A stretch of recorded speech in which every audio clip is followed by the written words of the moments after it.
The chamber pulsed with alien voices, clicks, growls, static. In the center sat the human. Calm. Still. A steaming cup of something dark cradled in his hands. Ambassador Marcus Delane of Earth leaned back in his seat, eyes half-lidded, as the insectoid delegation hissed and accused. Your trade routes encroach. Your pricing structure destabilizes regional markets. Your agreements are predatory.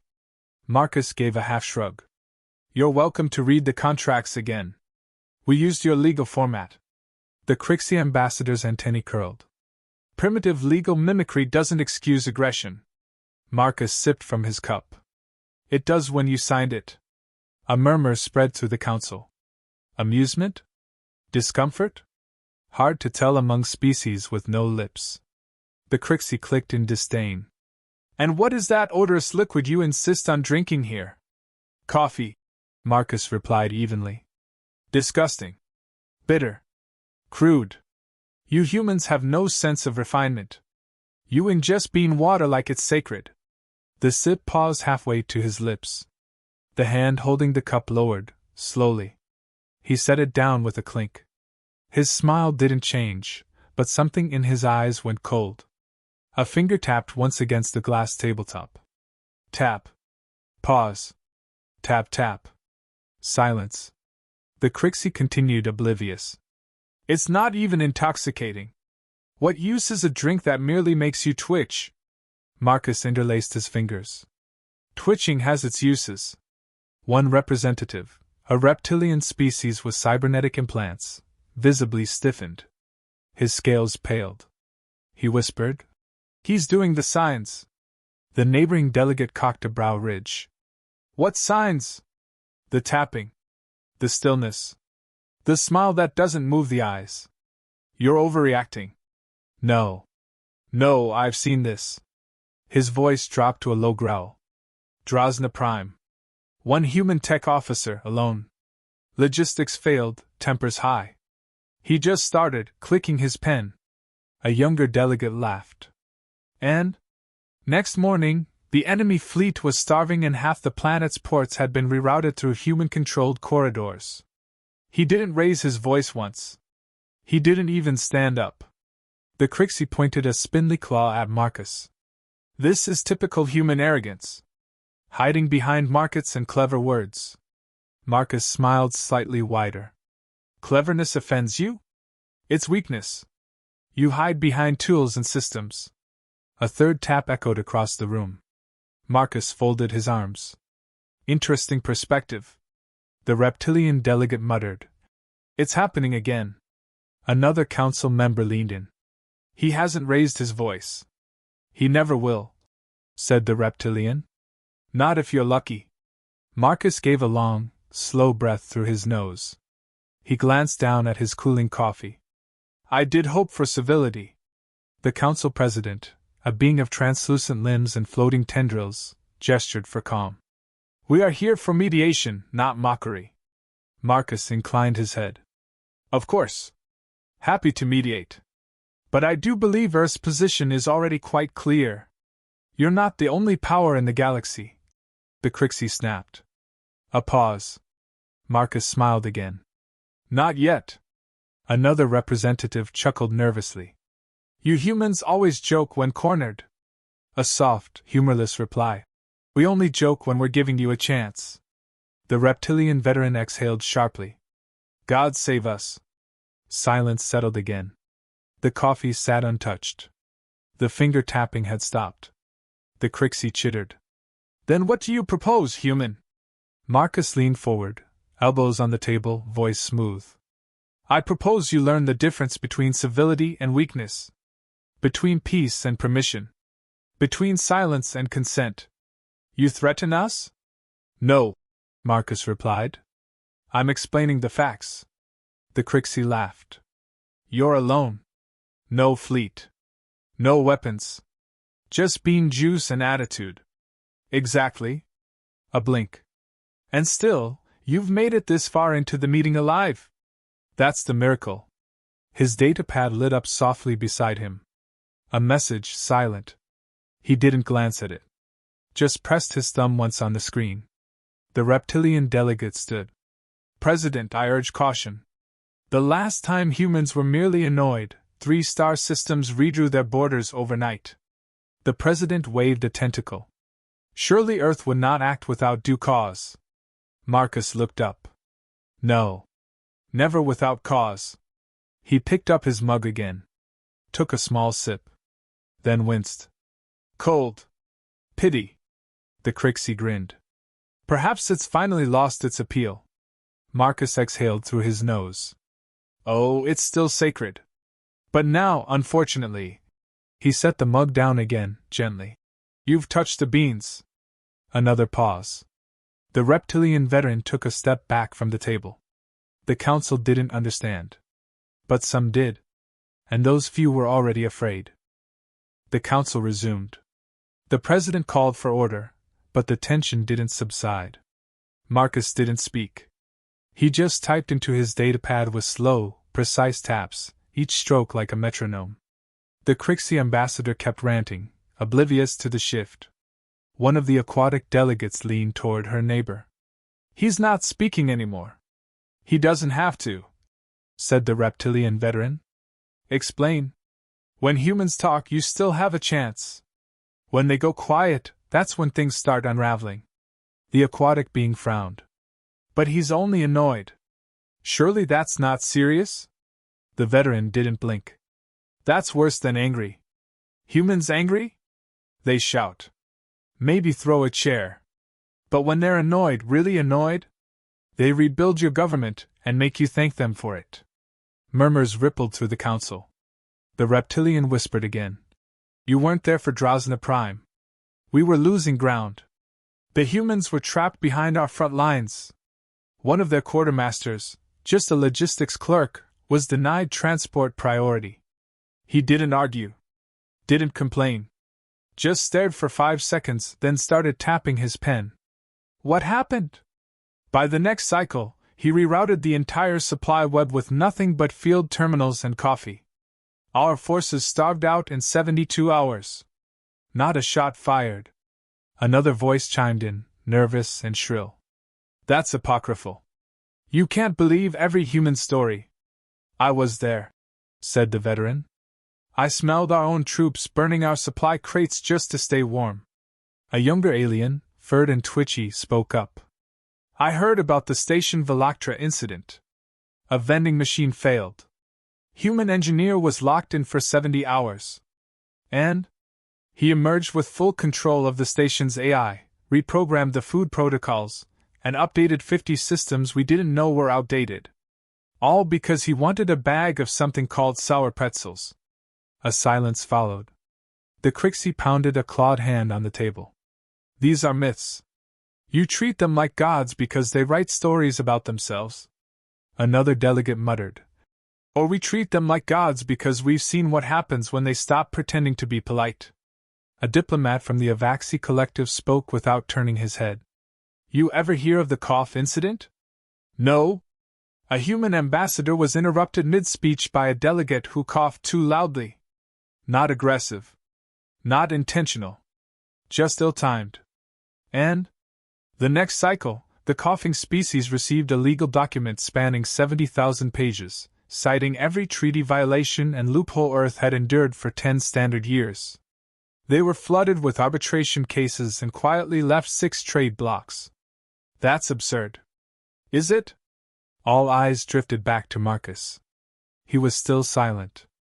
Still typing. The Crixie turned toward him. Nothing to say now, human? Marcus didn't look up. Not to you. The Crixie sneered. Hiding behind your screen again? Marcus smiled faintly. No. I'm watching Earth correct your math. The words didn't register immediately. Then one of the data displays in the chamber flickered. Trade route updates. Starship movements. Digital fluctuations. Too subtle for the untrained eye, but those who knew recognized the signs. A merchant prince of the Volari clicked their tendrils together. He's signaling someone. The veteran nodded. That's Phase 2. Phase 2? Passive containment. No fleets. No shots. Just quiet redirection. Resources stop flowing. Ports stall. Systems grind. A shudder passed through the chamber like a virus. Another delegate asked, "Why don't they just yell? Why do humans always escalate sideways?" "Because yelling means you still want to be heard," said the veteran. "But when they're annoyed, they're done talking." The tapping resumed. A new rhythm. Not random. Deliberate. The aquatic delegate whispered, "He's accelerating." One of the monitors flashed again. Earth's Central Trade Authority had issued 3 simultaneous audits, all targeting Crixie-aligned firms. No fanfare. No speeches. Just action. The Crixie ambassador hissed, slamming his hand against the table. "This is economic sabotage." Marcus didn't respond. "He's ignoring you," said a quiet voice nearby. "He's past the point of recognition." The veteran leaned forward. "We have no treaty for this level of response. The rules won't hold them. They wrote the rules." The Crixie ambassador turned to the president. "Sanction them now."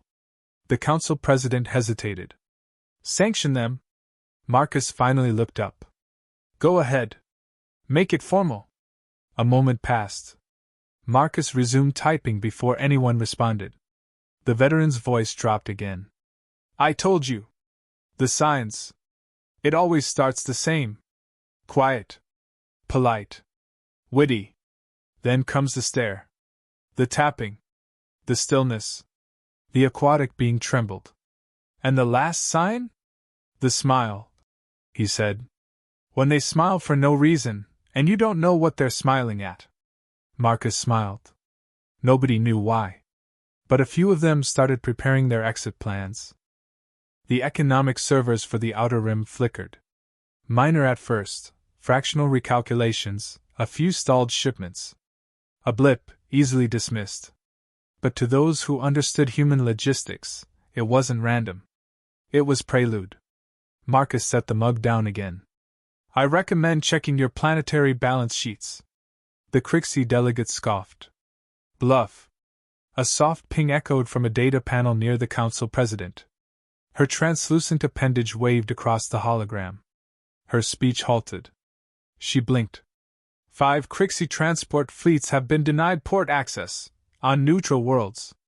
Marcus didn't even raise his eyes. "Turns out bad manners have consequences. You're overstepping your authority." "Incorrect. Earth doesn't step. It reroutes." Another panel lit up. One of the Avaxi trade delegates sat upright, his face darkened. "My account's just locked. All assets under review." "Guilt by association is a funny thing," Marcus said. "Earth's audit bots aren't subtle. Just thorough." More displays glitched. Border customs flagged incoming Crixie shipments. Currency indexes shifted in real time. Some council members rose from their seats, backing away from their consoles like it would stop the digital collapse. Marcus didn't gloat. He just observed. The furred delegate from the Traylon Confederacy whispered, "They're dismantling our trade network in reverse." "How?" "They're running it backwards. Every deal we've made in the last 10 cycles is being unwound. All the agreements, they're targeting the foundations." The Crixie bared their mandibles.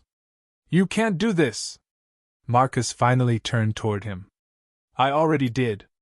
You're watching it happen in real time. This is war." "No.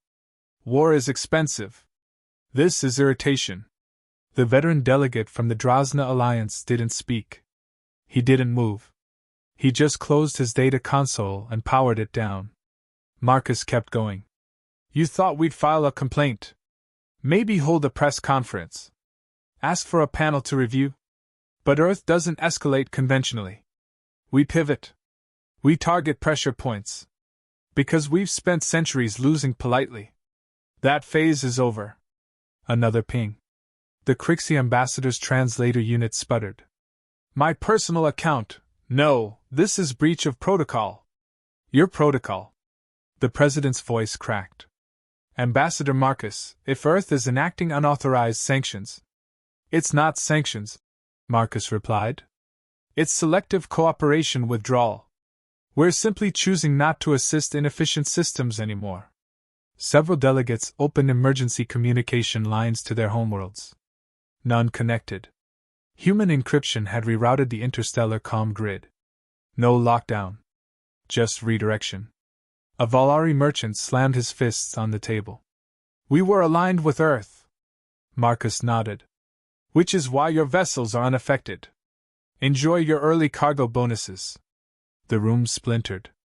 Panic without screaming. Silent fear, dignified but absolute. The aquatic delegate from the Shoal Collective turned slowly toward the others. This is the warning sign. The real one. They stared. It's not the tapping. Not the smile. It's this moment. When it's too late to stop them. The reptilian veteran finally spoke again. We should have left him his coffee. The Crixie ambassador tried to reassert. We demand immediate arbitration. Marcus sipped again. Now it's just bean-flavored water. But the message has already brewed. You can't just shift entire economies out of spite. This isn't spite, Marcus said, calm and cold. This is feedback. Another console lit up, Crixie Defense Net, disabled for routine maintenance. Marcus tapped a key. Their planetary shields failed to come back online. Someone screamed in their native frequency. Earth wasn't firing weapons. It was turning off lights. Crixie colonies reliant on Earth's medical exports reported halted shipments. Not denied, simply marked. Unavailable. The excuse? Review in progress. The council president stood. Enough. We must pause all council proceedings. Marcus looked around. Finally. Finally what? Someone noticed we're not negotiating anymore. The younger delegates slumped in their seats. The war never came. No fleets launched. No orbital bombardments. Just silence, and the realization that every system tied to Earth had bent slightly off-center. And Earth never threatened once.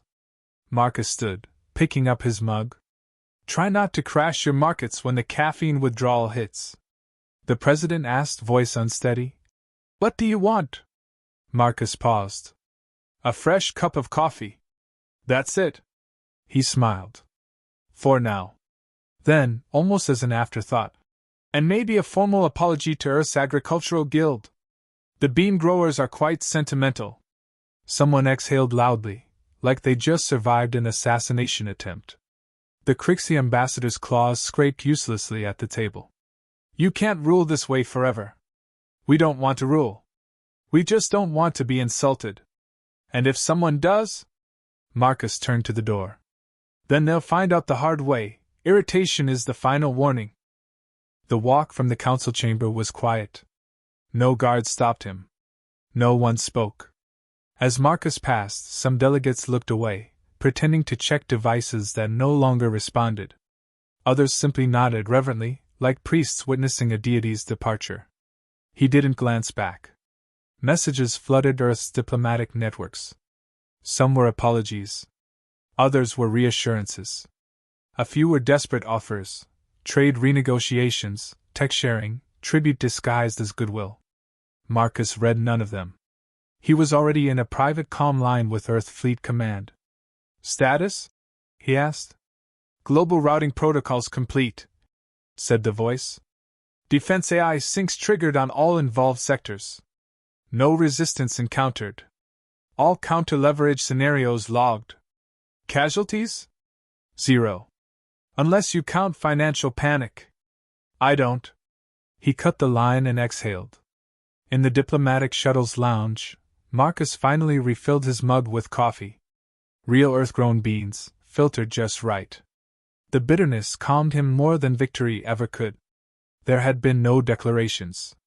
No sabers rattled. Just a demonstration. The universal warning wasn't fire or war. It was when a human got annoyed enough to stop explaining themselves. Back in the council, chaos escalated. The Crixie scrambled to initiate recovery protocols, but every system relied on Earth somewhere.